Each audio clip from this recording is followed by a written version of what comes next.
Welcome back to Intro to Personal Branding 101. This is our Q&A portion. Did you guys miss me? Because I missed you.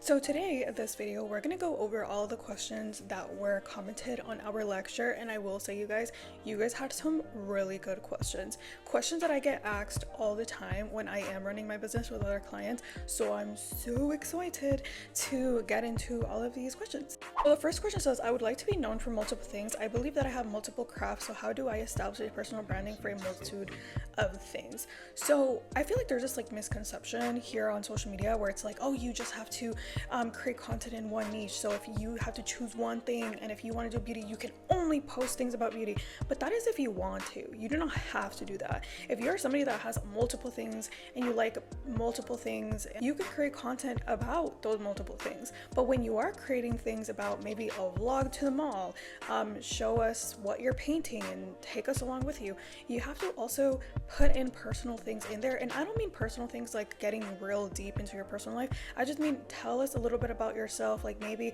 you're painting and you're saying like, oh my gosh, it reminds me of X, Y, and Z, and I really like X, Y, and Z. Now we're getting to know you a little bit. And that's how you start building your personal branding, because you're starting to create content that you like. So now your audience is connecting you to the things that you like.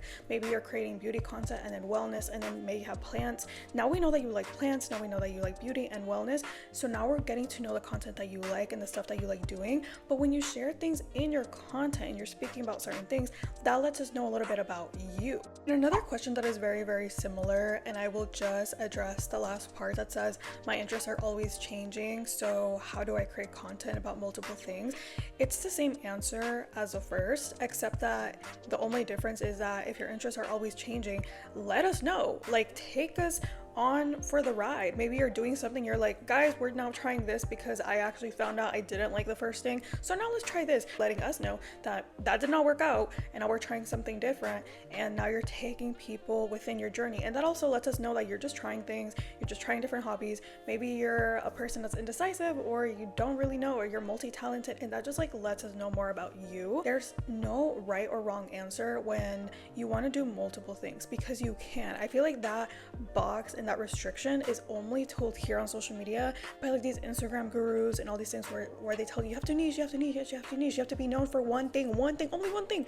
And it's like, no, that's not true. I do have a question. It seems that ways people connect to influencers is to feel like they know and relate to them. How does an influencer walk the line of being relatable but not being parasocial? This is actually a really good question. So a lot of the times people think that they need to share these personal things so people can relate to them. You are the person that creates boundaries within your content. If you don't want to talk about your relationship, you do not have to. If you don't want to bring your kids in your content, you do not have to. Sometimes people think oh, how do I get so personal so people can relate to me, so I need to touch on all these things, when really you do not have to. There are so many things that I will never talk about on my personal account or on here because I just don't care to talk about it, and that's totally fine. So you create your own boundaries so you do not resent your audience, because when you do not create your own boundaries, you start resenting your audience sometimes, because you're like, oh my gosh, now they know this, and ugh, I hate this, and you start hating content, and you start hating social media, and then you start hating your own audience that is there to support you. So you want to make sure that you create your own boundaries. When it comes to being parasocial, I will say if somebody has a parasocial relationship with you, it's actually not your fault. I feel like a lot of people think that it's our fault if people feel that way towards us. It's their responsibility for having a parasocial relationship towards us. I actually took a class in college where we talked about this a little bit, where it's not our fault for creating that parasocial relationship. It's actually them that creates that parasocial relationship in their head. So actually, if you think that is something that you are causing, it's actually not. It's on them.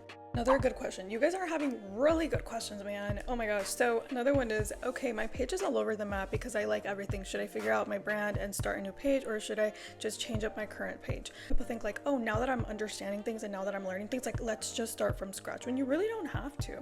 You really don't have to. The people that are following you, the people that are watching your stuff are already there because they like you, or there's something that people like on your page and they like something that you're posting. So these are people that you already have in your audience that are ready to engage, ready to watch. You don't have to change your page. What you have to do is figure out what are the type of stuff that you want to talk about on your account. What are the type of stuff that you want to create content about. You need to choose those things first. Think about your values, think about the things that you like, think about the things that you genuinely would like to record, things that you would want to talk about. and start thinking about those things and how you can incorporate those things in your content. And then we can talk about how you can get a little bit more personal in your content. But I want to be known for side quests. I want people to see me as, oh, that person is going on an adventure. Then take us with you. Take us with you.